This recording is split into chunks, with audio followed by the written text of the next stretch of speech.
Opérateur 911 de Reddit, quelle est l'urgence grave la plus étrange que vous ayez entendue? Pas moi, mais mon cousin. Elle avait cette dame qui l'appelait régulièrement et inventait souvent des histoires, probablement à cause de la solitude, mais il devait quand même envoyer quelqu'un à chaque fois. Alors un jour, lorsqu'ils ont reçu un appel d'elle, ils ont pensé que ce serait un autre de ses appels. 911, quelle est votre urgence? Il y a un lion dans mon salon. Il y a un lion dans ton salon? Qu'est-ce qu'il fait? Elle s'arrête pour lui demander ce qu'il faisait. Je ne sais pas, je reste juste là. Pouvez-vous envoyer quelqu'un? Il s'est avéré qu'il y avait en fait un lionceau dans son salon qui s'était échappé d'un cirque ou quelque chose du genre. C'est un scénario classique du garçon qui criait au loup, mais bon, c'est bien qu'ils envoient quelqu'un dehors à chaque fois. De tous ceux qui sont réels, je parie qu'ils ne s'attendaient jamais au lion dans le salon. Deuxième histoire, le tout premier appel d'urgence que j'ai répondu seul pendant l'entraînement. L'entraîneur était connecté à mon téléphone et pouvait sauter à tout moment. J'ai répondu à un appel au 911 pendant que mon entraîneur essayait de prendre une tasse de café dans la machine. Dès que le téléphone s'est connecté, il y a eu ce qui ressemblait à une explosion et des gens criaient partout. Cela a effrayé mon entraîneur, qui a couru vers le bureau en pensant que je venais de me rendre compte d'un énorme désastre. Ils ont repris l'appel et ont commencé à poser des questions. Il s'avère que ce que nous avons entendu n'était que de l'eau provenant d'un chauffe-eau qui s'est rompu. Il répandait de l'eau partout dans l'appartement de ses deux filles et elles paniquaient, ne sachant pas quoi faire. Histoire bonus, lors d'un appel similaire quelques années plus tard, j'ai entendu un groupe de personnes bruyantes, paniquées, parlant de quelqu'un enfermé dans une voiture. Je pensais qu'il s'agissait d'un enfant enfermé dans une voiture, un appel très prioritaire pour mon agence en raison de ma présence en Floride et de quelques décès récents. J'ai donc mis l'appel en urgence tout en essayant d'amener quelqu'un au téléphone à me parler. Mais ensuite j'ai entendu une porte s'ouvrir et quelqu'un en arrière-plan a crié « C'est sorti ». Le poulet est gratuit, et le téléphone se déconnecte.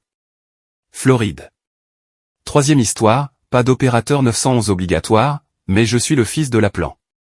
Mon père a appelé le 911 tard dans la nuit pour signaler avoir heurté un poulet de 6 pieds de haut alors qu'il conduisait et s'être enfui dans le fossé. Il venait d'avoir un accident de voiture et sa voix était un peu tremblante au téléphone, alors l'opérateur lui a demandé de répéter plusieurs fois et a ensuite promis d'envoyer quelqu'un pour l'aider. Le premier policier est sorti de sa voiture avec un alcotest à la main. Au moment où il est arrivé à l'arrière de la voiture de mon père, il riait hystériquement sur sa radio, disant aux gens que ce n'était pas un appel pour conduite en état d'ébriété. Mon père a en fait heurté un poulet de 2 mètres de haut, et c'est l'histoire de la nuit où mon père et tous les flics locaux ont appris l'élevage d'émeus. Quatrième histoire, 911, quelle est votre urgence? Il y a un cochon sur la route, un gros cochon. Monsieur, où êtes-vous? Au feu rouge. C'est le plus gros cochon que j'ai jamais vu. Appelez quelqu'un ici maintenant. Un feu rouge en ville, le bar est près de l'intersection. Quelle est la taille du cochon? De la taille d'une Volkswagen. Combien as-tu bu? Je ne suis pas vraiment ivre. C'est un cochon géant de la taille d'une petite voiture. Qu'est-ce qui ne va pas chez vous? Les agents se présentent et trouvent un hippopotame adulte qui s'était échappé du parc animalier local. Gros putain de cochon. C'était à 2h30 du matin. Quand les bars ferment. Je veux dire, je suppose que les hippopotames ressemblent à un très gros cochon si vous n'en avez jamais vu auparavant ou si vous savez ce qu'est un hippopotame. Je suppose que je ne comprends pas tout à fait, ils sont ivres quand ils rapportent quelque chose comme ça, car boire ne vous fait généralement pas halluciner. Donc s'ils voient réellement ce qu'ils voient, pas une histoire d'alcool, maintenant peut-être autre chose. Cinquième histoire, pas moi, mais mon père travaille aux urgences. Une fois, nous avons dû soigner quelqu'un qui avait été attaqué par un hibou. La chouette était inconsciente sur le bord de la route, et elle pensait qu'elle était morte parce qu'elle ne voulait pas que les enfants dans le bus scolaire voient la chouette morte. Elle a décidé que la meilleure solution serait de mettre le hibou à l'arrière de sa voiture. Malheureusement, la chouette n'était pas morte. Il s'est réveillé et l'a attaquée.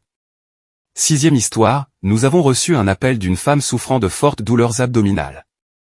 Assez simple, nous avons posé les questions habituelles, vous sentez-vous faible? Est-ce que vous vomissez du sang? Des trucs comme ça. Ensuite, nous avons demandé si c'était traumatisant ou non. Elle dit, eh bien, et finit par nous dire qu'elle avait un tampon coincé en elle pendant plus de 20 jours, et elle pense que c'est peut-être pour cela qu'elle a mal. Histoire bonus, j'ai entendu quelqu'un d'autre dans un autre fil de discussion qui avait une histoire amusante. Ce type et sa femme jouaient avec divers légumes, et le type avait une carotte dans la sienne, vous savez. Alors ils ont essayé de l'enlever pour ne pas avoir à appeler le 911. Elle a utilisé une paire de pinces à hamburger, a attrapé quelque chose et a tiré, mais en fait, elle tirait sur ses intestins. Amusant. Si quelque chose est bloqué, appelez simplement le 911. J'ai déjà entendu tout cela, je m'en fiche vraiment. Vous avez un potager dans le rectum, je veux juste avoir votre aide. Et, le message d'intérêt public classique de ne laissez pas votre honte vous gêner. Si vous avez besoin d'aide, vous avez besoin d'aide. Aussi simple que cela. Ils ont vraiment déjà tout entendu. 7e histoire, j'en ai une pour vous. L'obligatoire n'est pas le 911, mais ça fera le lien. J'ai donc travaillé pour une entreprise de surveillance d'alarme. J'ai reçu un appel entrant au milieu de la nuit venant de quelque part à Philadelphie. Le gars au bout du fil a l'air vraiment dérangé, peut-être ivre. Ma première pensée a été que c'était quelqu'un qui appelait pour annuler une fausse alarme. Leur voix perturbée se réveillait du sommeil, vous savez, ce n'est pas rare. Certaines alarmes commencent à se déclencher dans ma tête. Ce type n'a pas beaucoup de sens et il est vraiment difficile d'obtenir de lui des informations de base. Finalement, j'ai compris qu'il travaillait dans une station-service et qu'il avait été abattu. Pour une raison quelconque, il a appelé la société d'alarme au lieu du 911. Nous n'étions même pas sa société d'alarme, il y avait probablement un vieil autocollant quelque part dans le magasin. Je n'ai donc aucune information sur ce type. Attention, nous n'avons pas de système magique de recherche inversée de téléphone et nos systèmes sont verrouillés de telle sorte que nous ne pouvons pas accéder à un navigateur web. Génie, je sais. J'ai sorti mon téléphone, également interdit, j'ai réussi à rechercher une station-service avec le numéro entrant à Philadelphie, j'ai appelé le 911, et j'ai fait venir la police et le médecin. Je ne sais pas comment cela s'est finalement produit, il est resté en ligne, gardant le gars conscient et parlant jusqu'à ce qu'il arrive, puis il s'est déconnecté. J'ai été recruté comme opérateur du 911 ce jour-là. Ce n'était pas le travail pour lequel il s'était engagé, mais c'est le travail qu'il devait faire de toute façon. D'après ce que j'ai entendu, le gars a reçu des soins médicaux à temps, c'est tellement gentil. D'un autre côté, vous ne connaissiez pas le 911. Je veux dire, je n'ai jamais été abattu auparavant. Peut-être que vous êtes incroyablement confus. Assez juste. 8e histoire, je suis une infirmière de triage téléphonique, donc pas le 911, mais une ligne d'assistance téléphonique 24 heures sur 24 que les gens peuvent appeler lorsqu'ils ont une urgence médicale mais ne savent pas s'ils doivent se rendre aux urgences ou non. J'ai quelques histoires préférées, mais je vais partager celle-ci. Une femme assez enceinte, je ne me souviens pas exactement depuis combien de temps, mais certainement au-delà de 30 semaines, une femme appelle pour lui dire que son médecin lui a dit de s'abstenir de baiser pour le reste de la grossesse et qu'elle ne comprenait pas pourquoi. J'ai regardé son dossier et j'ai vu qu'elle avait des contractions prématurées, alors j'ai expliqué que toute activité intime peut provoquer des contractions, il était donc plus prudent de s'abstenir pour que le bébé puisse rester à l'intérieur le plus longtemps possible. Elle s'exclame en larmes, mais comment vais-je nourrir le bébé ? Je suis désolé madame, pourriez-vous répéter ça ? Comment vais-je nourrir le bébé si je ne peux pas baiser ? La patiente était convaincue que son bébé vivait de la semence de son petit ami et qu'il mourrait de faim s'ils arrêtaient. Je lui ai parlé du cordon ombilical, etc. mais elle a refusé de me croire jusqu'à ce que je lui pose des questions sur les mères célibataires, les mères lesbiennes, etc. et lui demande comment elle pensait que leur bébé se nourrissait et grandissait. Après un moment de silence, elle m'a remercié, a commencé à raccrocher, mais pas avant de l'entendre crier le nom de son petit ami. Cet homme avait de bonnes choses à faire là-bas pendant un moment. Honnêtement, je ne savais pas si je me sentais plus désolé pour lui ou pour un bébé qui grandissait dans cette maison. 9 histoires, j'ai entendu celle-ci l'autre jour, non pas du point de vue d'un opérateur, mais de près. EMS a répondu à un appel au cours duquel un homme a déclaré avoir plusieurs pommes de terre coincées dans ses fesses. Pas des pommes de terre rouges, ces grosses ventouses brunes. Le kicker ? Je lavais mes pommes de terre sous la douche quand j'ai glissé et je suis tombé, et toutes les pommes de terre sont montées là-haut. Je suis désolé, quoi ? Écoute mec, si ça peut te faire du bien, bien sûr, mais tout le monde là-bas sait ce qui s'est passé. Je déteste te le dire. 10e histoire, nous avions une dame qui appelait tout le temps au sujet des gens dans son jardin ou chez elle qui faisaient généralement des choses désagréables. Toujours une fausse alerte. Cette dame m'appelait bien avant que j'obtienne mon emploi, et même maintenant, après avoir changé d'agence, elle appelle probablement encore. Elle est mentale mais ne représente pas un danger pour elle-même ou pour les autres, donc pas vraiment besoin de l'engager involontairement. Eh bien, un jour, nous avons reçu un appel d'elle au sujet d'un homme chez elle qui lui causait des ennuis. Mon superviseur, qui avait répondu à l'appel, en a finalement eu assez et a demandé à parler à l'homme. À la surprise générale, la femme a remis le téléphone à l'homme et il y avait quelqu'un là-bas. C'était son frère. Il était là pour essayer de la faire interner. Nous avons fini, je crois, par lui demander de quitter la propriété parce qu'il ne pouvait pas la faire incarcérer contre sa volonté à ce moment-là. Cela va juste vous montrer que fou ne veut pas toujours dire mal. 11e histoire, 1, appelant ultra calme. Ma petite amie est en train de faire une crise. A-t-elle des armes? Juste les œufs qu'elle me lance. Que porte-t-elle? Sous-vêtements. 2. J'ai répondu à un appel pour une prise d'otage dans un taxi. Le chauffeur me parlait mais essayait de ne pas le rendre évident. Le passager a laissé entendre qu'il portait une arme et voulait qu'il conduise au milieu de nulle part afin de pouvoir l'agresser ainsi que la dame assise sur le siège avant. Le conducteur a fini par percuter une autre voiture pour provoquer une diversion. 3. Une dame qui crie. Il me lance le truc de la voiture. C'était un enjoliveur. 4. Il a vidé mon herbe, alors j'ai versé sa bière et nous sommes sur le point de la jeter. 5e, un gars a trouvé la tête de son chat de compagnie assise droite sur la table de son Porsche. Personne n'a rappelé plus tard, quelqu'un avait déposé le corps dans sa voiture. 12e histoire, rien ne me semble vraiment plus étrange. Je peux penser au pire, au plus effrayant, au plus stupide, au plus exaspérant, etc. Certains bons sont des gens qui disent qu'ils se sont enfermés dans leur voiture, se sont fait arnaquer par une escorte, quelqu'un leur a volé leurs affaires, et par chose, ils voulaient dire un coffre-fort rempli d'herbe. Un agresseur est passé par là et a frappé les gens au cou avec un taser, a crié, surprise, putain de astérisque astérisque astérisque astérisque astérisque, d'une voix grave, puis a pris leur téléphone et leur portefeuille. Il y a tellement d'appels au 911 avec des gens qui appellent et se font arrêter parce qu'ils avaient tort, pas la personne à qui ils ont appelé. Un gars est allé faire du jogging sur une plage, est revenu et a trouvé sa voiture disparue. En le reconduisant chez lui après avoir pris un rapport, nous sommes passés à côté. Il a oublié où il s'était garé. J'ai essayé de laisser partir un gars qui était visiblement en train de préparer des trucs louches. Il lui a dit, ainsi qu'à sa petite amie, de simplement louer une chambre et de repenser leur vie. Ils ont volé le téléphone portable du policier. Il les a appelés car leur téléphone était mort.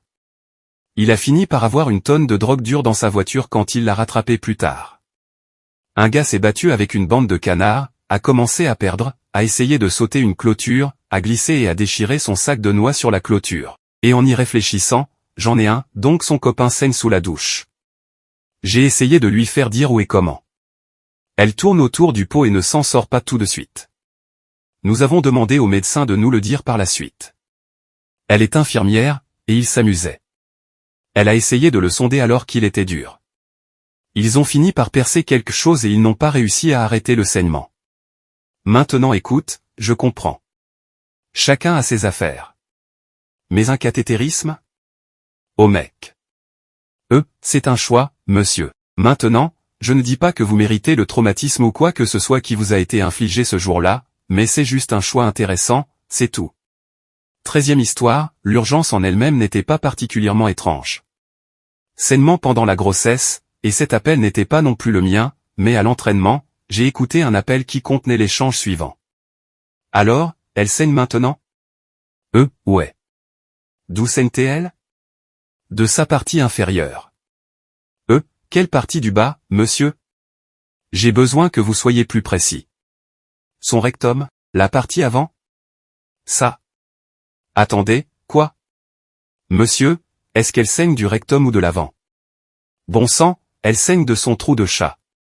Écoutez, lorsque vous êtes au téléphone avec un opérateur du 911, vous n'avez pas besoin d'être PG, monsieur. Je vous promets. Dites simplement les mots.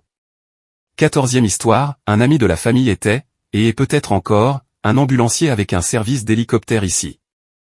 Je ne sais pas si c'était lorsqu'il était au sol ou dans l'hélicoptère, mais il a apprécié cette histoire. Il a été appelé pour un traumatisme crânien et est arrivé pour trouver un homme assis dans son salon agissant de manière très normale pour un appel comme celui-là. Alors, il a demandé ce qui n'allait pas, et l'homme a répondu, eh bien, j'ai ça ici, et s'est retourné pour montrer un tournevis enfoncé jusqu'à la garde dans sa tête. Donc, l'ambulancier a évidemment dit quelque chose du genre que ce n'était pas bon, et l'homme a dit, non, tout va bien, et a commencé à tourner le tournevis. Ils ont dû lui dire d'arrêter. 15 histoires, j'ai été opérateur du 911 pendant 5 ans. Une femme m'a appelé en criant « Il me poignarde ! Il me poignarde !» Elle s'éloigne de son mari, qui s'en prend à elle à plusieurs reprises avec un pic à glace. Il me devient évident qu'elle se déplace dans la maison pour tenter de s'enfuir. Je lui dis « Pouvez-vous vous barricader? Pouvez-vous vous éloigner de lui? Pouvez-vous sortir de la maison ?» Elle m'a dit qu'elle essayait et m'a dit que son mari était aveugle. Maintenant, je suis vraiment confus. Elle ne me donne pas beaucoup d'informations, ce qui est typique des victimes paniquées au cœur d'un crime, et j'essaie de comprendre comment elle ne peut pas échapper à une personne aveugle. Elle se tait et je l'entends dire toutes sortes de choses désagréables à son sujet. Les flics arrivent, sécurisent les lieux et l'emmènent dans un centre de traumatologie. Elle a survécu, mais nous étions tous là après, si confus que cette femme ne pouvait pas échapper à un aveugle qui la poignardait. 16e histoire, un jour, j'étais entré après avoir acheté un sandwich Subway.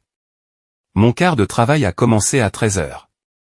Des collègues de travail avaient reçu à la fois des appels au 911 et des appels normaux d'une épouse et d'une mère au sujet de leur mari à fils. Ils se promenaient en parlant d'emmener tous les enfants au paradis et faisaient le tour de la maison pendant des heures. Il y avait un nouveau-né, un enfant en bas âgé, je pense, un enfant de 5 ans. C'était un week-end, et notre chef a indiqué que tant qu'ils n'agissaient pas de manière dangereuse ou violente, juste étrange, ils peuvent attendre un mandat de santé mentale du juge de paix lundi. C'est l'est du Texas, et il faut compter 20 à 30 bonnes minutes de route en respectant la limite de vitesse pour aller n'importe où, et parfois plus d'une heure d'un bout à l'autre si vous savez où vous allez. Eh bien, cela continue jusqu'à environ 23 heures. La mère et la femme sont de plus en plus nerveuses. Ils ont tourné en rond toute la journée et marmonné la même chose pendant des heures. Ensuite, je reçois un appel qui commence par une forte détonation, des cris et des pleurs de la femme et de son nouveau-né. Le mari avait tué ses 2 fils et sa mère avec un fusil de chasse et venait la chercher. Elle a pleuré, nous demandant pourquoi nous ne les avions pas aidés et s'il vous plaît, sauviez-la ainsi que ses bébés. Et puis, après une dizaine de secondes, un autre bang. La vie de la femme a pris fin presque instantanément et le bébé a reçu 1 ou 2 balles dans la tête. Il faisait des gargouillis avant de mourir. Après cela, peut-être 1 minute plus tard, j'ai entendu un autre bruit. Le gars avait mis une balle dans un fusil de chasse et lui avait arraché la partie supérieure du visage, s'était allongé sur le sol et s'était noyé dans son sang. Et c'est tout. J'espérais en quelque sorte que ce fil serait un peu plus optimiste par rapport à ce que nous couvrons habituellement sur cette chaîne. Parce que je sais, j'ai lu les commentaires, croyez-moi. Beaucoup de gens disent, mec, c'est déprimant. Pouvons-nous avoir quelque chose d'un peu plus léger? Mais pas cette histoire en tout cas. Je ne pense pas que ce soit là où nous allions. Quoi qu'il en soit, passons à l'histoire suivante. 17e histoire, j'ai déjà publié ceci, mais le premier appel que j'ai reçu provenait d'un homme âgé et aveugle. Il a appelé parce qu'il avait trouvé son fils sur le sol d'une chambre. Il ne répondait pas, alors je lui ai demandé d'incliner la tête en arrière et d'écouter sa respiration. Rien. Il a dit qu'il avait chaud et qu'il lui avait parlé moins de 20 minutes auparavant, alors je l'ai guidé pour les compressions de RCR uniquement en raison des circonstances. Il vivait dans une région rurale de notre pays et nous manquions de matériel, nous avons donc fait cela pendant environ 12 minutes avant que les secours n'arrivent sur les lieux. EMS entre et demande immédiatement PD. Ce n'est pas inhabituel, parfois, les proches ne peuvent pas ou ne veulent pas croire qu'il est trop tard, alors nous faisons les mouvements jusqu'à ce qu'un œil exercé soit là. PD arrive et demande un détective. Cela n'est pas non plus inhabituel pour les décès plus jeunes. 2 heures plus tard et toujours là, ça a piqué ma curiosité. J'ai appelé le premier officier qui est arrivé et j'ai découvert que le pauvre homme avait pratiqué la RCR sur son fils, désormais pour la plupart sans tête. Il faisait une sieste et son fils s'est suicidé avec un fusil de chasse. Cela l'a réveillé, mais pas suffisamment pour comprendre qu'il s'agissait d'un coup de feu, je suppose. Lorsque je lui ai demandé de pencher la tête en arrière, il l'a fait en utilisant son menton qui était toujours là. Je pense que cela a fonctionné pour le mieux parce qu'il a bénéficié d'un soutien là-bas lorsqu'il a appris la vérité, et cela n'a pas rendu mon travail plus difficile, mais cela a définitivement constitué un début inhabituel pour ma carrière d'agent. Histoire 18. Je n'étais qu'un opérateur nul, pas le 911, mais de nombreuses petites villes n'avaient pas le 911, j'ai donc également reçu quelques appels d'urgence. Un jour, j'ai reçu un appel d'une jeune fille de 13 ans qui venait de rentrer de l'école. Elle n'a pas pu retrouver son père mais il y avait là une note inquiétante qu'elle m'avait lue. J'avais des policiers en route et je lui ai dit de les attendre dehors. Au contraire, je l'entendais marcher dans la maison, allant de pièce en pièce, ouvrant les portes, à sa recherche. Après environ 1 minute, elle poussa un cri à glacer le sang, il est là. Il était pendu mort dans le garage. C'était un appel terrible. J'ai eu une pause de 15 minutes et j'ai dû remonter à bord pour répondre aux appels. Cela fait presque 20 ans et j'entends encore sa voix. Histoire 19. Pendant 1 an à l'université, j'ai été opérateur 711. Pour ceux qui ne se trouvent pas aux États-Unis, il s'agit d'un service de relais national destiné aux personnes sourdes ou malentendantes qui ont besoin d'utiliser le téléphone. Parfois, dans de véritables urgences 911, les gens composaient à la place le 711 par erreur. Cela arrive souvent, et c'est très bien. Nous vous gardons simplement en ligne et vous transférons plutôt au 911.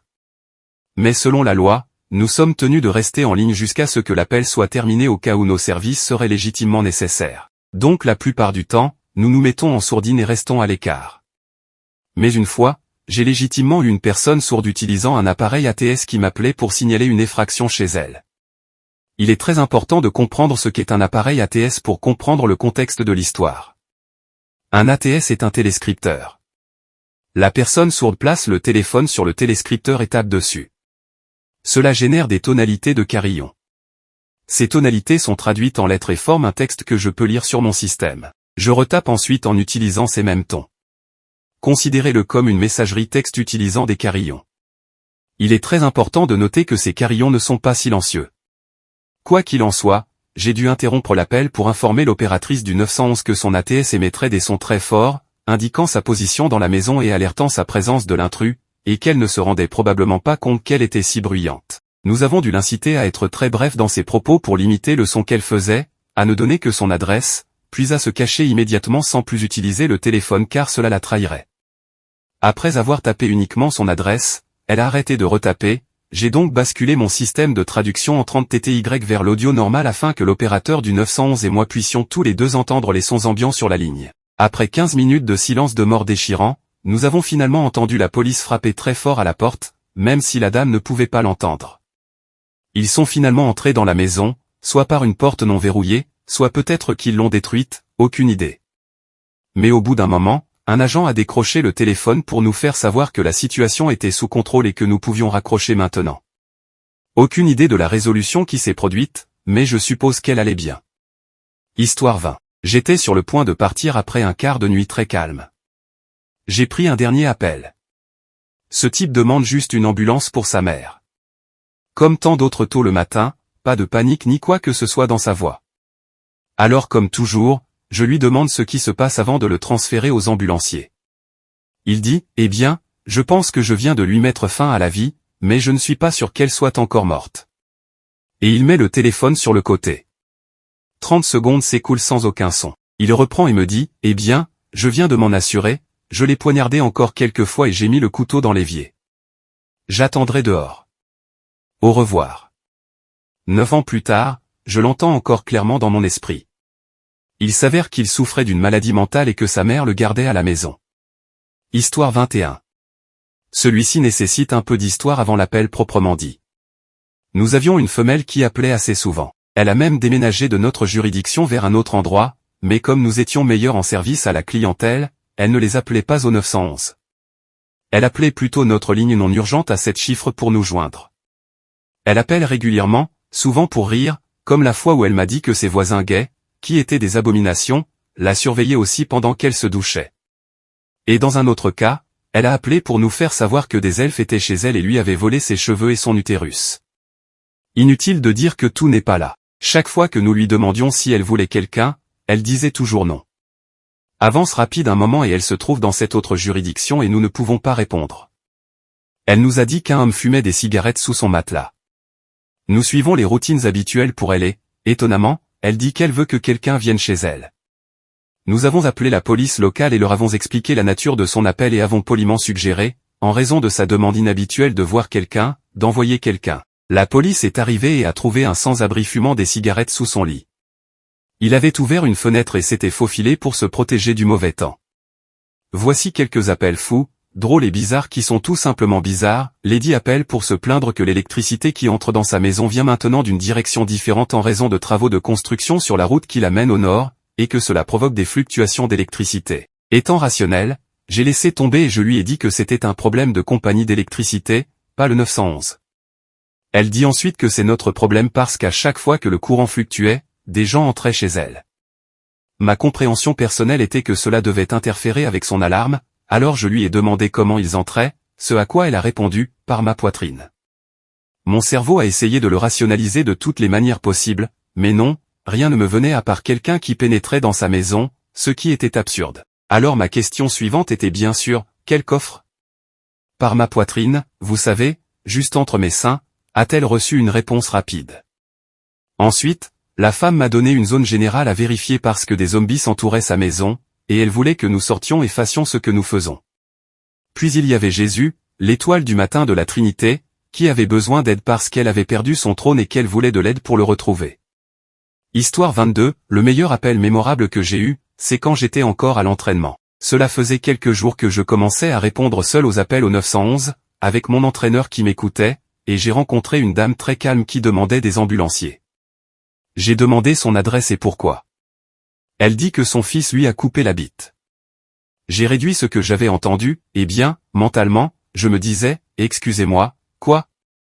Lady confirme que son fils lui a coupé la bite avec un couteau et qu'il y a du sang partout. Maintenant, toute la salle est animée, cherchant les ressources dont j'ai besoin pour ce type avec un couteau qui est probablement en train de saigner. Je demande où est son fils dans la maison, où est le couteau, etc. Quand la dame ne peut pas vraiment répondre à mes questions, c'est là que je sais que quelque chose se passe. Elle n'a aucune idée de l'endroit où il se trouve et elle ne l'a jamais vu couper quoi que ce soit. Alors je lui ai demandé comment elle savait que son fils avait fait ça. Elle répond, j'ai des visions et des révélations.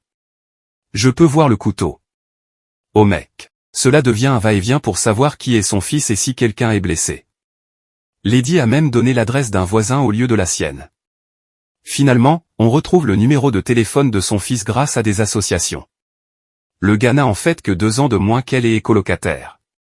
Alors mon superviseur saute au téléphone, appelle le gars et se lance dans le vif du sujet. Et, c'est un tel?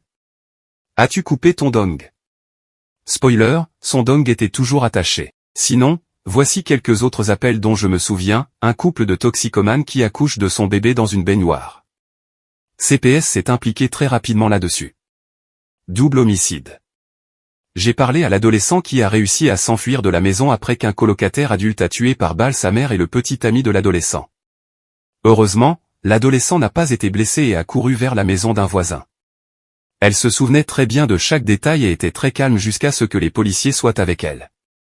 Elle était une excellente RP et était très mature. Je suis super fier d'elle qui reste calme après avoir tout vu se produire. J'espère que sa vie s'est améliorée depuis. Quelqu'un qui se suicide au téléphone. Mon premier.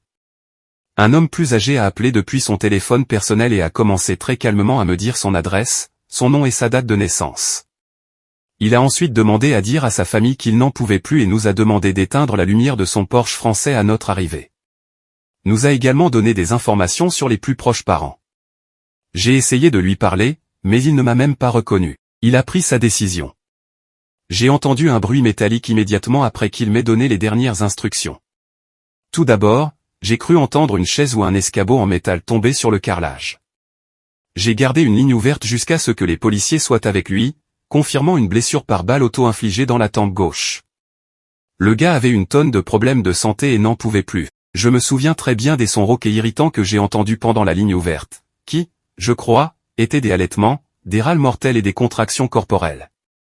Il s'est suicidé dehors pour que sa famille n'ait pas à s'occuper du nettoyage. Et bien sûr, aucun autre appelant n'a signalé des coups de feu tirés dans le secteur. Histoire 23, je ne suis pas la source, c'est arrivé à mon beau-frère.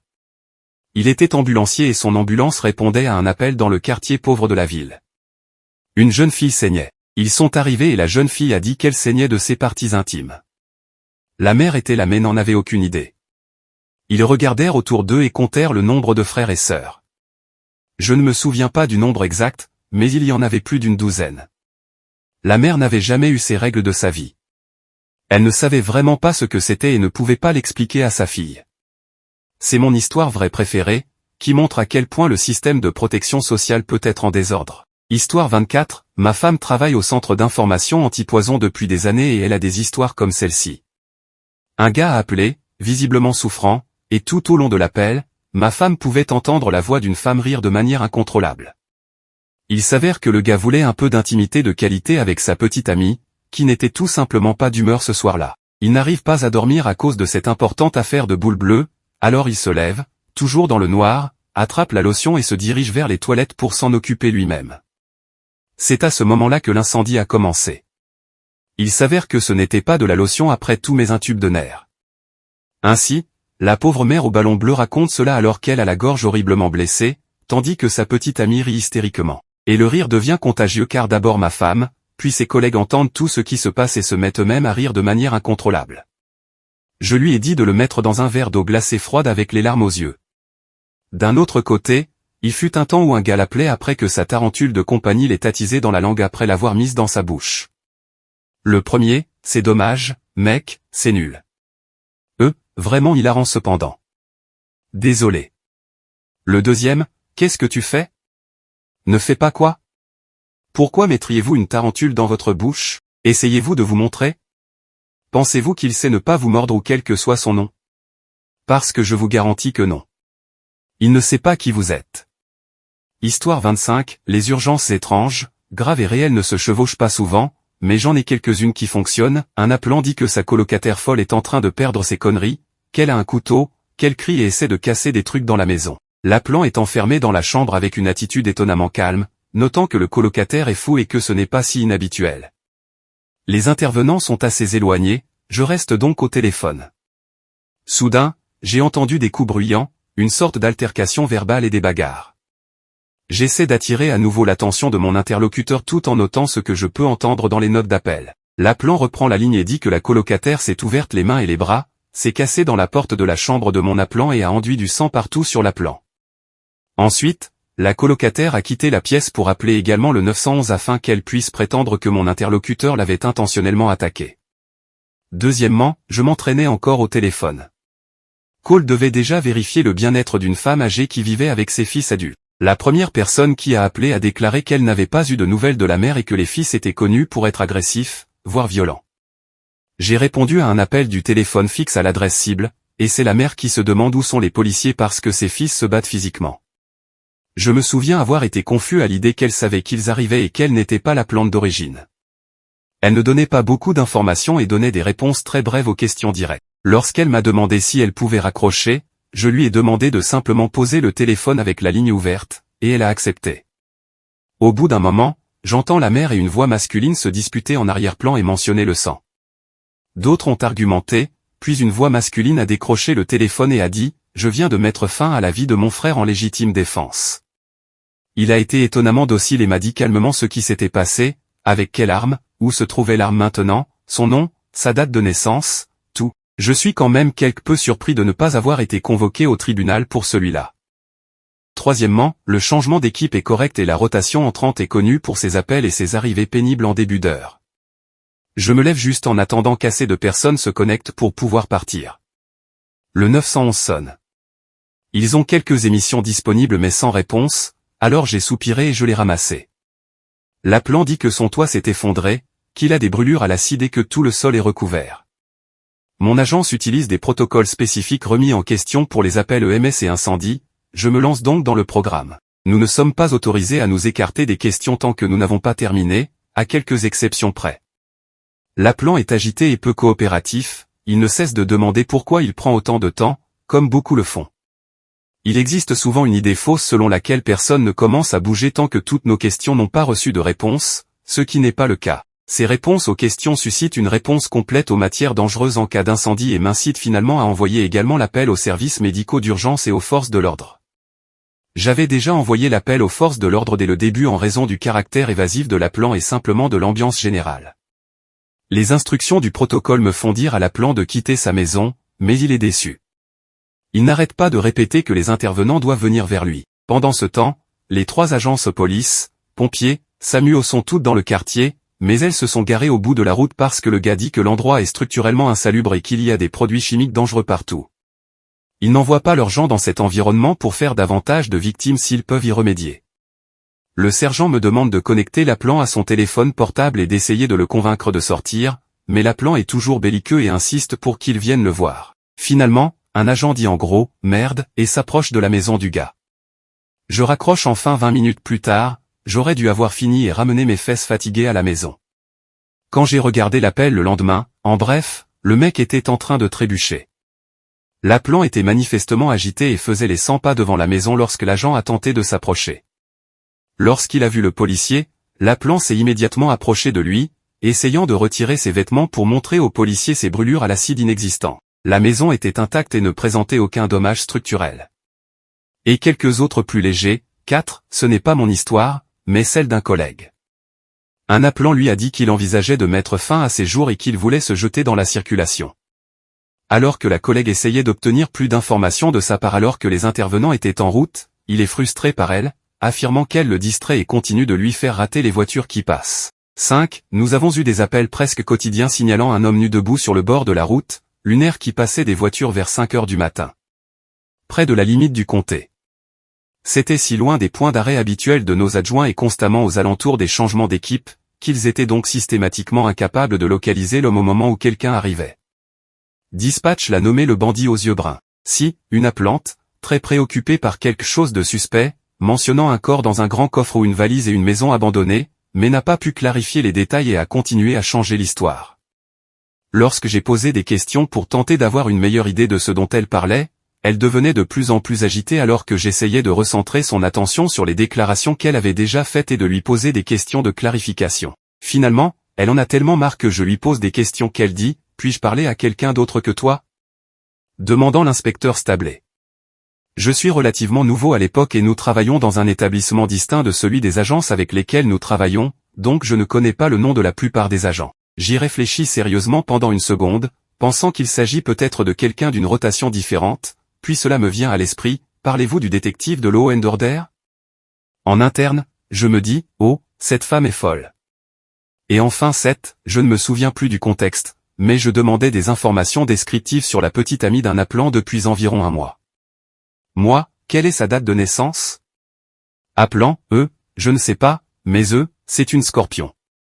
Eh bien, gars scorpion, vous avez fait de votre mieux. Je parie que s'ils étaient ensemble pendant un certain temps, il savait qu'il se souviendrait de son anniversaire, parce que ce serait humiliant de ne pas le savoir au téléphone avec le 911. Quoi qu'il en soit, crier à l'affiche originale de cette histoire après avoir dit au début, c'est comme, oh, étrange, sérieux et urgence ne se chevauchent pas souvent.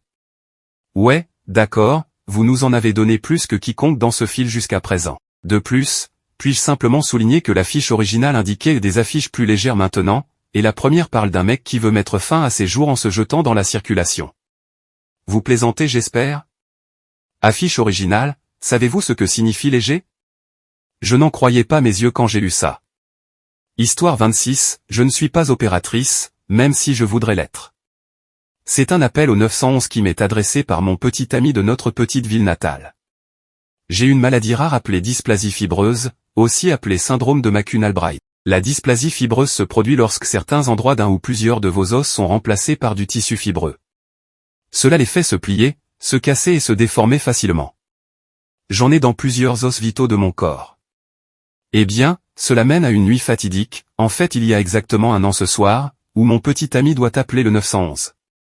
Il dit, nous avons besoin d'une ambulance. Elle demande, pourquoi ? Ma petite amie a une dysplasie fibreuse et ses jambes se sont cassées. Y a-t-il eu un accident ? Est-elle tombée ? Non, elle marchait. Et puis le répartiteur, incrédule, malgré mes cris continue en arrière-plan, qu'est-ce qui vous fait penser qu'elles sont cassées ? Que s'est-il passé ? C'est juste que ses jambes sont faibles et qu'elles se sont cassées. Envoyez une ambulance. Ok, monsieur, j'envoie de l'aide, mais a-t-elle heurté quelque chose ? Est-elle tombée sur quelque chose de mal ? Comment savons-nous qu'elles sont cassées ? Il se lève à côté de moi pendant que je crie et hurle, ses jambes sont cassées, et raccroche. L'ambulance qui est arrivée n'était même pas complètement préparée. Je suppose qu'ils ont vraiment eu du mal à croire que la jambe de quelqu'un puisse se casser pendant qu'il marchait. Ils ont dû déchirer une boîte que nous avions posée à proximité pour la stabiliser autant que possible, et ils ont dû me soulever jusqu'au brancard dans un drap avec l'aide du pompier. C'était absolument atroce avec un tibia gauche cassé, un péroné gauche cassé et un fémur droit cassé et complètement déplacé. Le pire ? Pas de médicaments jusqu'à ce qu'ils m'emmènent à l'avion pour m'emmener à l'hôpital de la ville la plus proche. Leçon pour les opérateurs, parfois, les gens ne sont pas seulement fous. Parfois, les os se cassent vraiment. Histoire 27, j'ai reçu un appel d'une fille qui disait « Quelqu'un a volé ma voiture ». Je lui demande si elle a vu dans quelle direction ils allaient. Elle répond « Ils descendent la rue » et commence à me dire devant quel magasin ils passent. Je lui demande si elle les suit. Elle répond qu'elle est dans la voiture. Je panique. Elle dit alors à celui qui conduit « Chérie, ralentis, c'est de la folie ». Il s'avère qu'elle et son petit ami se disputaient. Il a commencé à conduire comme un fou parce qu'il était en colère, et elle a décidé de signaler qu'il s'agissait d'un véhicule volé. Autre histoire, nous recevons un appel nous informant que 2 chiens errent dans une rue principale. Environ 30 secondes plus tard, un policier arrive par radio pour me dire qu'ils viennent de percuter 2 chiens dans la rue. Les mêmes chiens. Les opérateurs du 911 n'ont pas 1 million d'histoires folles. Je ne l'ai fait que pendant 4 mois. Histoire 28, je ne suis pas opératrice du 911, mais je me trouvais dans les parages. Mon meilleur ami, nous l'appellerons D, et je suis entré dans la maison de ses parents en m'attendant à trouver sa petite amie, nous l'appellerons K, sur le canapé ou le lit. Nous avions tous prévu de fumer un joint, de nous détendre, et j'allais m'écraser sur le canapé. Sur ce même canapé se trouvait K, la peau presque pâle, les lèvres bleues et une substance semblable à de la mousse, une seringue à moitié vide à côté d'elle et une assiette avec une poudre alors inconnue sur la table basse devant elle. Des paniques, lui donne une claque au visage, la couche sur le côté et essaie désespérément de la réveiller. Je me fiche qu'ils nous arrêtent tous à ce stade et qu'ils appellent le 911. Alors que je parle à l'opératrice du 911, des cris, elle a un pouls, mec, je crois, et commence à la serrer dans ses bras, sanglotant plus fort que jamais. Ses parents ont fini par descendre les escaliers. Sa mère a paniqué et s'est mise à pleurer, et son père a vu la plaque et s'est mis à crier à propos de la drogue dans la maison. Ça a mal tourné. Je suis sorti pour terminer l'appel avant de m'effondrer. C'était déchirant à regarder. Il s'avère que K était toujours en vie. Le pouls était à 35, très proche de l'arrêt cardiaque total. La poudre était du fentanyl. Personne n'a été arrêté. Il y a une loi dans mon État qui dit que si les ambulanciers sont appelés et non la police, le suspect ne peut légalement être accusé d'aucune drogue trouvée sur les lieux. Ils l'ont gardé pendant 2 jours, lui donnant du Narcan toute la première nuit. Elle est allée en cure de désintoxication et maintenant elle est avec une autre camarade de classe, mariée et heureuse avec 2 enfants. Bon, pas si bien, mais ce sera pour une autre fois. Et, je suis vraiment fier de K pour avoir vaincu une dépendance, cependant. C'est dur, à la fois la drogue et la cure de désintoxication. Mais s'il y a un moyen de trouver la motivation pour se sortir de la dépendance, c'est probablement la mort imminente, hein? J'espère que D finira par trouver son chemin aussi. Histoire 29, lors d'une overdose d'héroïne, les gens semblent penser qu'ils peuvent ramener la personne à la vie en lui jetant de l'eau froide, en la giflant, en lui enfonçant les parties génitales dans de la glace et ou en lui enfonçant de la glace dans les fesses. J'ai vu des gens arrêter de pratiquer la réanimation cardio-pulmonaire et commencer à gifler le patient, ou ne pas commencer la réanimation cardio-pulmonaire pour pouvoir aller chercher de la glace. C'était étrange avant, mais plus maintenant, malheureusement. Histoire 30, un jogger a trouvé un homme ivre évanoui dans les buissons avec son pantalon autour des chevilles. On lui a apparemment volé son portefeuille, mais le voleur a eu la gentillesse de laisser une seule carte de débit coincée entre les fesses de la victime et qui dépassait de celle-ci. Nous avons appelé ce pauvre bâtard Swipe ATM pendant des semaines. 2. Un couple en train de baiser dans une chambre d'hôtel. Une femme tombe du lit et atterrit sur une flûte à champagne, la cassant au niveau du pied, se perforant le côté de l'aine et heurtant une artère fémorale. Elle a fini par saigner. Histoire 31, ce n'était pas mon appel, mais un appel que nous avons dû écouter à l'entraînement pour nous préparer à ce qui nous attendait. Un homme appelle le 911 pour dire qu'il y a un corps chez lui. Ils suivent leur routine, finissant par obtenir le nom du défunt. C'est là que les choses deviennent étranges. Lorsque vous appelez le 911, un identifiant d'appelant affiche vos informations afin que nous puissions les confirmer. Lorsque l'homme lui a donné le nom du défunt, c'était le même que l'identifiant de l'appelant. Elle lui dit qu'elle a besoin du nom de l'homme décédé, pas du sien, car il l'avait déjà confirmé. D'un ton tout à fait normal, il répond « Oh non, je vous dis juste où trouver mon corps et je vous fais savoir que ce n'était pas un meurtre. » La répartitrice a passé les minutes suivantes à essayer de le dissuader, faisant de son mieux pour le convaincre de ne pas le faire ou au moins essayer de le retenir jusqu'à ce que l'équipe arrive. Pendant tout ce temps, l'homme est resté calme et presque joyeux, comme s'il haussait les épaules. Non, j'ai pris ma décision. Je serai juste dans la chambre. Les policiers ne sont pas arrivés à temps. La répartitrice l'a entendu dire merci, au revoir, avant un coup de feu et une respiration agonisante. Les policiers sont arrivés quelques minutes plus tard. Je pense que c'était juste bizarre à quel point il était calme à ce sujet. J'ai entendu parler de personnes qui voulaient mettre fin à leur jour et qui avaient ce genre d'attitude plus optimiste lorsqu'elles avaient finalement décidé de passer à l'acte, mais l'entendre m'a semblé bizarre. Histoire 32, c'est une histoire vraie qui remonte à l'époque où j'étais journaliste. Un homme a appelé le 911 et a signalé qu'il avait reçu une balle dans la tête. Qui vous a tiré dessus? Je ne sais pas, est-il toujours dans la maison? Il n'y était jamais allé. Il envoie des policiers et des médecins et reçoit d'autres questions à poser sur la santé, la perte de connaissance, etc. Il a pensé que le gars s'était trompé. Non. Un trou dans la fenêtre, du sang partout, une vilaine blessure au milieu du front de l'homme. Il est allé à l'hôpital où il a été recousu. La balle n'a jamais pénétré le crâne. Commotion cérébrale mineure, dommage aux vertèbres. La police a trouvé des morceaux de balle dans le mur derrière l'endroit où il se trouvait, et cela correspondait au trou dans la fenêtre. Jamais trouvé le tireur. Il a déterminé qu'il s'agissait d'un .38 à longue distance et l'a touché sous un angle tel qu'il a été dévié. Les policiers l'ont appelé à mer aide. Histoire 33, ce n'est pas forcément une histoire de 911, mais ma mère est infirmière depuis plus de 25 ans et rentre toujours à la maison avec des histoires étranges. Elle dit qu'elle voit encore des choses dans ses cauchemars. Il y a des années, un bébé a été amené aux urgences par une voisine qui avait entendu le bébé crier comme un meurtre dans la maison d'un accent grave côté. Des rats lui avaient rongé l'oreille alors qu'il était complètement réveillé, et la mère est venue aux urgences. Les services sociaux ont fini par la laisser le ramener à la maison. Ma mère dit qu'elle pense toujours à ce bébé et à l'endroit où il se trouve maintenant. Histoire 34, je n'étais pas le répartiteur, mais j'ai été appelé pour une aide mutuelle à la suite d'un appel. Mon copain était le répartiteur cette nuit-là pour le shérif du comté, et j'étais volontaire dans un service d'incendie rural. Quoi qu'il en soit, vers 23 heures, on nous appelle pour une aide mutuelle, une opération de recherche d'un chasseur disparu dans un camp de chasse local. C'est un petit service, donc il n'y a que moi et un nouveau gars. Nous arrivons sur place et le shérif et le service d'intervention primaire nous disent que c'est juste un chasseur qui a été séparé de son groupe, ce qui est assez normal. Cela arrive 2 fois par an, mais ils ont le reste de son groupe assis dans la voiture de patrouille. Je parle au shérif, essayant de comprendre où ils n'ont pas encore vérifié, et mon apprenti va faire le tour. Il revient et dit que les gars à l'arrière de la voiture de patrouille étaient juste assis là, regardant droit devant sans cligner des yeux. Je suis confus à ce stade parce que c'est un groupe de chasse, et ils appellent généralement pour signaler une personne disparue en début d'après-midi, pas à 23 heures. J'appelle donc mon copain du service de répartition pour essayer de comprendre ce qui se passe. Le shérif ne m'a pas aidé. Il me dit qu'il a reçu un appel étrange d'un homme qui semblait terrifié mais qui ne disait que qu'il bouge. Mon copain arrive enfin à joindre l'homme au téléphone pour lui dire où ils sont, puis le gars murmure, je pense qu'ils l'ont tué, et raccroche. Je n'ai pas entendu grand-chose de plus sur l'histoire, mais je sais que l'appel venait d'un des gars du groupe de chasse qui était à l'arrière de la voiture de patrouille. Il y a quelques mois, un copain d'un service de police voisin m'a dit que 2 des gars du groupe avaient mis fin à leur jour peu de temps après, et que le 3e avait été dans des centres de désintoxication depuis ce jour-là.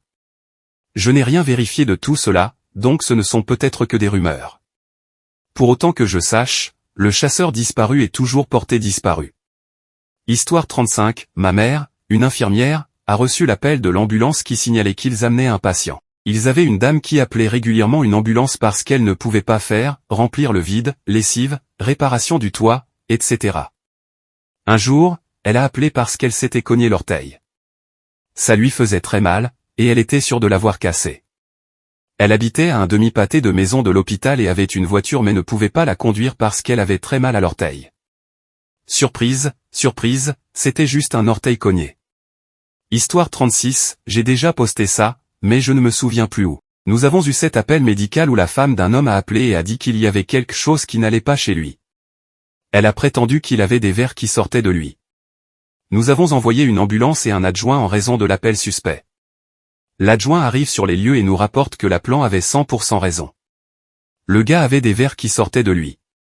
Il s'est avéré que le gars avait une sorte de bactérie ou de champignon que l'on attrape en jouant avec des excréments d'animaux, et le médecin a dit qu'il n'avait jamais vu un cas aussi grave que le sien.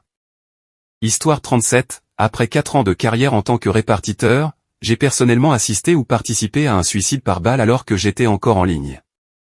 Je n'ai pas répondu à l'appel, mais je l'ai réécouté pour m'assurer que nous entendions bien ce que nous pensions avoir entendu. Une femme qui a réussi à nous appeler, mais tout ce que nous pouvions entendre était sa respiration agonisante, ce qui était très effrayant rétrospectivement. Un accident impliquant plusieurs véhicules en état d'ivresse où les gens étaient coincés et hurlaient. Je ne parle pas de cris de peur, je parle de cris d'agonie, fractures ouvertes, blessures à la tête, etc. Chaque fois que quelqu'un prenait la radio, il fallait tendre l'oreille pour l'entendre par-dessus des cris qui ne ressemblaient à rien de ce que j'avais déjà entendu. Trouver des gens qui se sont suicidés est une mauvaise chose. Tout ce qui concerne les enfants est une mauvaise chose. Une amputation par tondeuse à gazon me vient à l'esprit. La réanimation cardio-pulmonaire est toujours difficile parce que les gens ont peur, et parfois, comme je l'ai mentionné, on peut entendre les derniers souffles de la personne. Les coups de feu sont indubitables. Parfois, il faut un certain temps pour s'endormir après un service. Histoire 38, je ne suis pas opératrice du 911, mais j'ai appelé le 911 une fois alors que mon ami et moi étions sortis promener nos chiens. J'ai remarqué une voiture qui passait plusieurs fois. Nous avons tous les deux eu un sentiment très étrange à propos de la voiture, et nous connaissions la plupart des voitures de notre quartier, et ce n'était aucune d'entre elles. Nous avons donc appelé le 911 à propos d'un véhicule suspect qui circulait dans le complexe. Je dois ajouter que nous venons d'avoir une énorme vague de vols dans le complexe, ce qui a encore renforcé nos soupçons. Donc, après avoir appelé, j'ai allumé ma radio pour entendre le répartiteur se moquer ouvertement de nous pour avoir appelé le 911. Environ 15 minutes plus tard, nous entendons des bruits secs et nous entendons quelqu'un sortir de l'allée un pâté de maison plus loin. Nous entendons ensuite la police à la radio répondre à des appels concernant des coups de feu dans le bâtiment derrière nous. Il s'avère que la voiture que nous avions signalée était celle d'un homme à la recherche de son ex-petit ami, et il lui a tiré dessus ainsi qu'à son nouveau petit ami. Ils ont tous les deux survécu, si je me souviens bien, et nous avons pu parler à plusieurs policiers de ce que nous avions vu et de tout ça. Je me suis vraiment senti stupide d'appeler le 911 à propos d'un véhicule suspect, mais bon, je fais confiance à mon instinct à partir de maintenant. Histoire 40, j'étais opérateur en formation pendant environ 6 mois, et la chose la plus étrange que j'ai jamais eue, c'est un type qui a appelé et dit qu'il venait de se faire voler sa voiture par cet hôtel et a raccroché. J'ai rappelé le numéro plusieurs fois et je n'ai pas pu obtenir plus de détails. Alors que j'essayais de rappeler, notre répartiteur de canal d'information a appelé l'opérateur de téléphonie mobile et a obtenu les informations de l'abonné. Elle a reconnu le nom d'un contrôle routier qui se trouvait à un pâté de maison de l'endroit où le détournement de voiture avait supposément eu lieu, et elle venait de s'enfuir. Elle a confirmé les informations des deux appels et a réalisé que le type du contrôle routier avait appelé pour signaler le détournement de voiture, pensant que les policiers abandonneraient le contrôle routier parce que le détournement de voiture serait une priorité plus élevée. Nous n'avons jamais trouvé le téléphone d'où il appelait. Il y a eu aussi une autre fois où un opérateur a reçu un appel d'OnStar pensant qu'il traquait une voiture volée dans une ville voisine, et le GPS indiquait qu'elle se trouvait maintenant dans notre juridiction. Il voulait que nos agents se rendent au véhicule et, une fois sur place, ils couperaient le moteur du véhicule. Nous avons donc installé nos caméras de circulation sur un moniteur mural que nous avions et avons pu localiser le véhicule et indiquer aux agents où il allait grâce aux caméras. Une fois à proximité, OnStar a désactivé le véhicule et le conducteur s'est précipité dans un lotissement en construction, et l'un des répartiteurs a pu dire à nos agents exactement dans quelle maison le type s'était rendu parce que nous pouvions le voir sur la caméra, et il a été arrêté. Cette première histoire, je n'ai pas vraiment compris où elle allait au début, mais ce type est plutôt intelligent. Je ne pense pas que ça ait marché d'après ce que j'ai entendu, mais il avait un plan. Cela ne vaut probablement pas la peine d'essayer d'échapper à un contrôle routier en appelant le 911 avec de fausses informations, car je suis presque sûr que c'est une autre accusation qu'ils peuvent ajouter s'ils le veulent. Mais s'ils s'en sont tirés, ça aurait été plutôt intelligent. Histoire 41, fiancé est ambulancier. Je suis technicienne en soins aux patients. Alors qu'elle posait un cathéter sur une femme, elle nous a dit un jour que le cathéter ne passait pas dans l'urètre mais dans le trou dans lequel passe la bite. MDR. Fiancé a transporté une patiente psychiatrique dans un établissement. Ils se détendent donc à l'arrière de l'ambulance et elle parle à son sac à main. Après environ 5 minutes de cela, elle ouvre son sac à main et un opossum flippant en sort. Mon fiancé perd la tête, ne sait pas quoi dire ou faire. Puis le patient a continué à lui dire, sans ce petit gars, je me serais suicidé il y a longtemps. La semaine dernière, il a reçu un appel dans un quartier plutôt malfamé de la ville, qui s'est avéré être un cas de violence domestique. Le mari a battu sa femme parce qu'elle ne voulait pas se droguer avec lui. Elle a fini par avoir un hématome sous-dural assez grave. Histoire 42, je ne suis pas opérateur du 911, mais j'ai été brièvement agent de recouvrement de dettes à l'université et une femme m'a appelé pour essayer d'établir un plan de paiement pour sa dette à 5 chiffres. Il était environ 20 heures, heure locale. Elle s'est mise à pleurer, disant qu'elle n'avait pas assez d'argent pour l'essence ou pour emmener sa fille à l'école maternelle ce jour-là et qu'elle serait mieux morte. C'était dérangeant, mais pas autant que lorsqu'elle a commencé à marmonner, « Oh, pauvre bébé doux », et j'ai entendu un enfant crier et un moteur de voiture bruyant, mais aucune réponse de sa part. Mon responsable a appelé son 911 local, qui m'a dit de ne pas raccrocher. Elle avait attaché sa fille dans un siège auto et essayait de mettre fin à ses jours dans le garage avec les gaz d'échappement de la voiture. Je ne sais même pas si cela peut être qualifié d'étrange, comme d'horriblement tragique, mais quand il s'agit de dettes qui épuisent absolument la vie, malheureusement, ce n'est pas si rare. Je vais être honnête, j'ai des opinions assez tranchées sur la façon dont je pense que les gens sans dette sont tous vraiment prédateurs. Bon, pas tous, mais la grande majorité sont des prédateurs grossiers qui enfoncent les gens de plus en plus dans le trou, les saignent à blanc et ne leur laissent aucun recours. Et bien sûr, on peut blâmer l'éducation financière ou autre, mais je pense qu'il est aussi très possible que ces gens n'aient jamais eu les moyens d'apprendre ces choses. Ils ne sauraient jamais que c'était important parce que personne ne leur a appris quand ils étaient petits. Alors comment sont-ils censés le savoir? L'endettement est une chose absolument horrible. D'après ce que j'ai entendu, cette tentative d'assassinat sur sa propre vie et celle de sa fille n'a pas réussi, ce qui est positif à mon avis, mais j'espère qu'ils ont trouvé un moyen de régler leur dette. Histoire 43, mon Dieu, j'en ai tellement.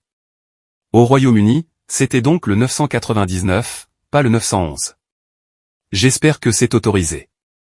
J'ai parlé une fois à un homme qui a appelé pour dire qu'il avait glissé en sortant du bain, et qu'en tombant, la brosse des toilettes s'était enfoncée dans ses fesses et était maintenant coincée, et qu'il ne pouvait plus bouger. Il s'est avéré que pendant la chute, la brosse des toilettes avait été recouverte d'un caoutchouc. Oh, sale vieux. Il y a eu une fois où un homme a téléphoné pour dire que son fils était en train de faire une crise cardiaque dans la rue. L'ambulance a été appelée et j'ai donné des instructions au téléphone sur ce qu'il fallait faire. Lorsque l'équipe est arrivée, l'appel n'a pas été coupé. J'ai entendu l'équipe d'ambulance demander où était le fils et l'homme a dit, juste là, vous ne voyez pas?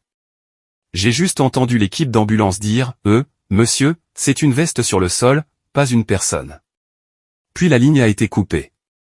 Histoire 44, je ne suis pas un opérateur du 911, mais je travaille aux urgences d'un centre de traumatologie de niveau 1. J'ai quelques exemples intéressants, nous avons eu un atterrissage d'hélicoptère.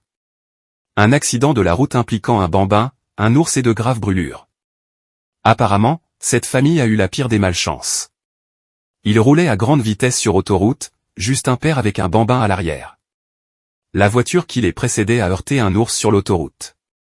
Le père s'est arrêté pour aider l'autre conducteur, laissant l'enfant dans son siège auto sur la banquette arrière. Puis une autre voiture est arrivée et a heurté la voiture du père. Le siège auto de l'enfant a été poussé sur le siège passager avant. Puis la voiture du père a pris feu avec l'enfant dedans. Le père a sorti l'enfant, lui brûlant les 2 bras assez gravement. L'enfant avait des brûlures au 3e degré sur une bonne partie de son corps. Un autre accident de la route. Le patient rentrait chez lui après un événement familial et a quitté la route pour percuter un arbre. Une jambe a été sectionnée sur place, l'autre tenait à peine. Les ambulanciers ont amené le patient en portant la jambe amputée dans un sac derrière le patient. Le patient perdrait ensuite l'autre jambe lors de l'opération. Traumatisme d'un patient psychiatrique. Le patient ne voulait apparemment plus être un homme, alors ils ont pris une lame de rasoir pour. Eh bien, vous pouvez imaginer. Blessure causée par un cerf lors des feux d'artifice du 4 juillet. Un patient âgé célébrait le 4 juillet avec sa famille à l'extérieur. Apparemment, leur propriété est proche des bois car quand ils ont commencé à tirer des feux d'artifice, un cerf est sorti des bois effrayé comme un fou et a donné un coup de pied dans la tête de grand-mère en essayant de sauter par-dessus elle. Je marchais d'une partie des urgences à l'autre lorsque j'ai entendu un appel de traumatisme sur vos SER. J'ai alors vu le médecin du triage sprinter dans le couloir avec un bébé dans les bras, suivi de ce que j'ai deviné être maman et papa. Le médecin du triage appelait les gens pour dégager le passage alors qu'ils couraient vers la zone de traumatologie. Je me suis mis à appeler aussi. Sur le chemin, bloquant la nacelle de traumatologie, il y a une vieille femme avec un déambulateur et une femme un peu moins âgée qui la dirige. Je leur crie de bouger, et ils restent là comme un cerf dans les phares d'une voiture. J'ai dû physiquement tirer le déambulateur et la vieille dame qui le tenait hors du chemin avant que le médecin ne les renverse. La tante du bébé sortait de l'allée et avait presque renversé le bébé. Le bébé avait une belle bosse sur le crâne mais il criait fort, ce qui, est, est une bonne chose. Premier appel, rencontre par hélicoptère, tentative de suicide avec un fusil de chasse. La moitié du visage a été arraché, il est toujours en vie et vit encore aujourd'hui, je crois. Ok, donc Opie n'est pas un opérateur du 911. Je dois dire que ce sont toujours certaines des réponses les plus directes à la question que nous avons reçue jusqu'à présent. Beaucoup de gens ne comprennent pas le message, mais la première, incroyablement étrange et très sérieuse. J'aurais l'impression que des puissances supérieures sont en train de m'attraper, moi ou mon fils, si j'étais ce père. Jean, quelles sont les chances? Histoire 45, le castor en chocolat. 911, où se trouve votre urgence? S'il vous plaît, aidez-moi. J'obtiens l'adresse, le nom, le numéro de téléphone. Dites-moi exactement ce qui s'est passé. S'il vous plaît, croyez-moi. Pourquoi personne ne me croit? Avez-vous besoin de la police, des pompiers ou des secours? Il y a du chocolat qui sort de moi. Quoi? Je suis désolé, qu'est-ce que tu veux dire? Je ne sais pas, je viens de me réveiller et il y a du chocolat qui sort de là-bas. Ma grand-mère et ma mère ne me croient pas. J'entends des gens en arrière-plan avoir une conversation informelle. Alors, comment sais-tu que c'est du chocolat? Je l'ai senti. Gag.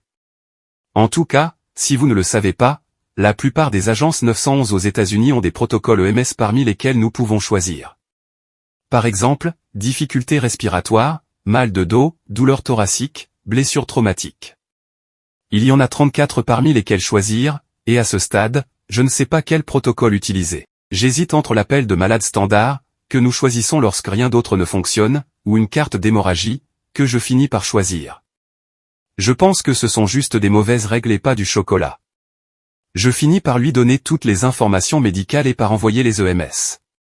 Je n'ai plus jamais eu de nouvelles d'elle, mais j'envoie un message à l'unité EMS qui est partie pour demander à ce sujet. Alors, c'était du chocolat. Oh non, nous n'y avons pas goûté. Je réponds au 911 et envoie la police et les pompiers dans une petite ville d'environ 14 000 habitants. C'est une communauté très aisée, et la plupart de nos appels sont des urgences médicales et des fausses alertes téléphoniques. Quoi qu'il en soit, la plupart des appels qui entrent dans la catégorie « étrange » finissent généralement par être des malentendus.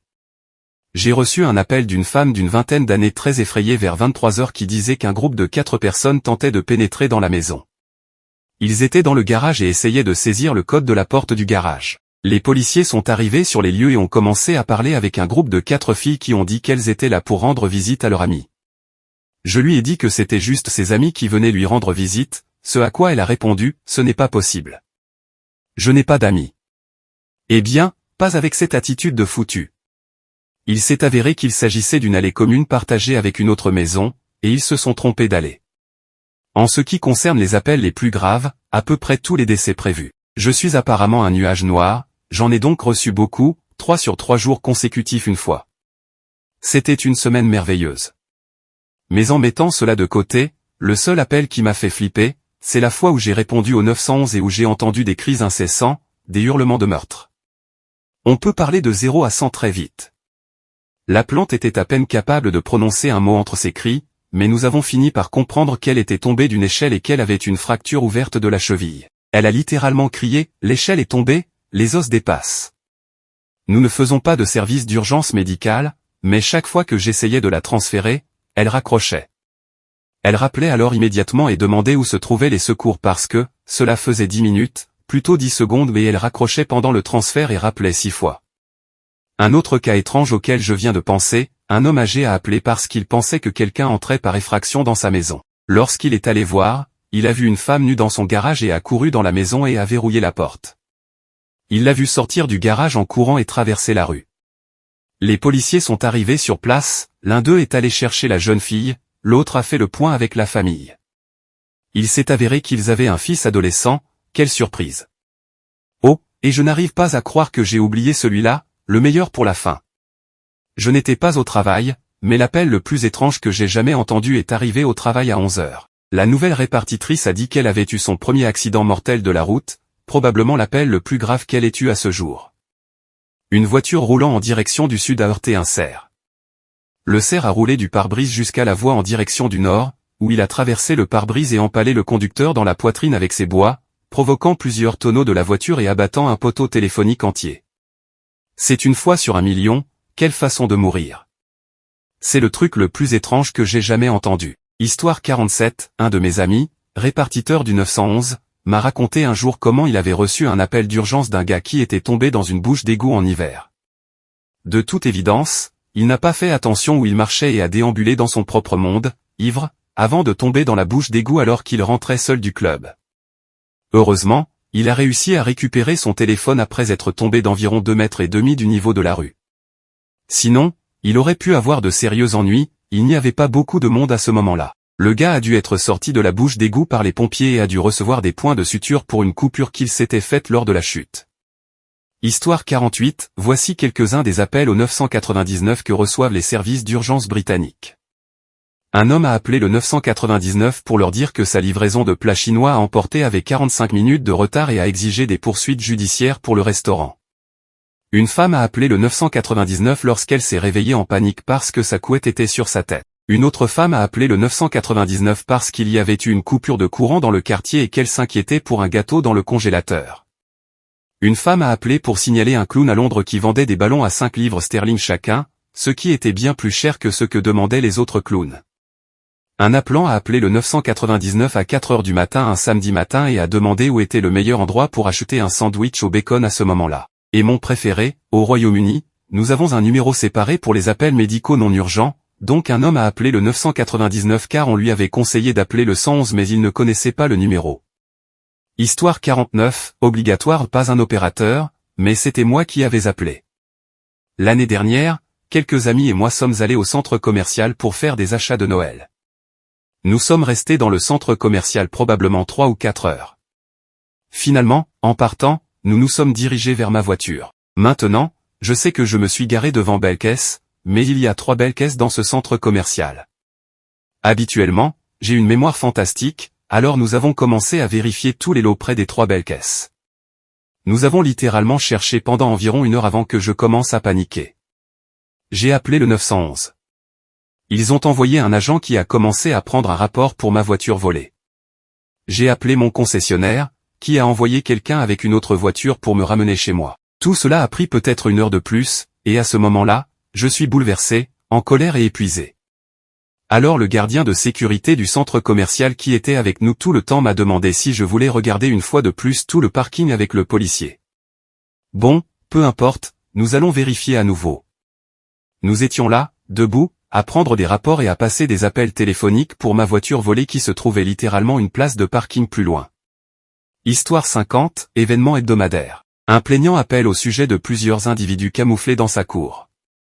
Leur description est inconnue car ils portent des vêtements sombres. Il est 4 heures du matin, il n'y a donc pas beaucoup de lumière à part un lampadaire à plusieurs maisons à l'ouest de l'adresse. L'homme les décrit comme étant grands, minces, très probablement des hommes, et ils se tiennent derrière le buisson dans sa cour avant. Il y a 3 individus, peut-être 4. L'homme pose momentanément le téléphone. On entend de faibles bruits de vomissement. Lorsqu'on lui demande de décrire ce que font les hommes, l'appelant déclare qu'ils sont maintenant sur le toit du voisin et qu'ils pointent quelque chose sur lui. 3 policiers sont en route. L'homme déclare que les individus tirent des micro-ondes sur lui, ce qui le rend de plus en plus nauséeux, et supplie les policiers de se dépêcher. L'appelant refuse tout traitement médical. Les secours ne sont pas envoyés. L'appelant pose à nouveau son téléphone pour vomir, puis déclare avoir les individus en vidéo. Après l'arrivée des policiers sur les lieux, l'appelant raccroche. Le statut de l'agent est vérifié après 10 minutes, octobre 1996, cas mental. Je sais que c'est un cas mental, mais celui-ci semble assez sérieux. Je n'ai certainement pas assez de connaissances psychologiques pour dire de quoi il s'agit, mais oui, étrange et sérieux. Bien joué, OP. Ne serait-ce pas fou s'il y avait 3 types qui lui tiraient dessus avec des micro-ondes? Personne ne le croirait. Histoire 51, appel en fin de soirée. Une femme a subi une intervention médicale sur son pied et elle voulait que j'envoie un agent pour l'aider à changer son pansement. J'ai proposé d'envoyer une équipe médicale pour voir s'il pouvait l'aider, mais elle ne voulait pas perdre son temps. Nous avons fait des allers-retours à ce sujet. Je n'enverrai pas un policier pour ça et je le lui ai répété à plusieurs reprises. La dernière fois que je me suis répété que je n'allais pas envoyer la police pour l'aider avec son problème médical mais que j'enverrais volontiers une ambulance pour que son pied soit soigné par un professionnel, elle s'est mise en colère et m'a crié « Une ambulance pour quelqu'un qui marche ?» C'est la chose la plus stupide que j'ai jamais entendue, et a raccroché le téléphone au nez.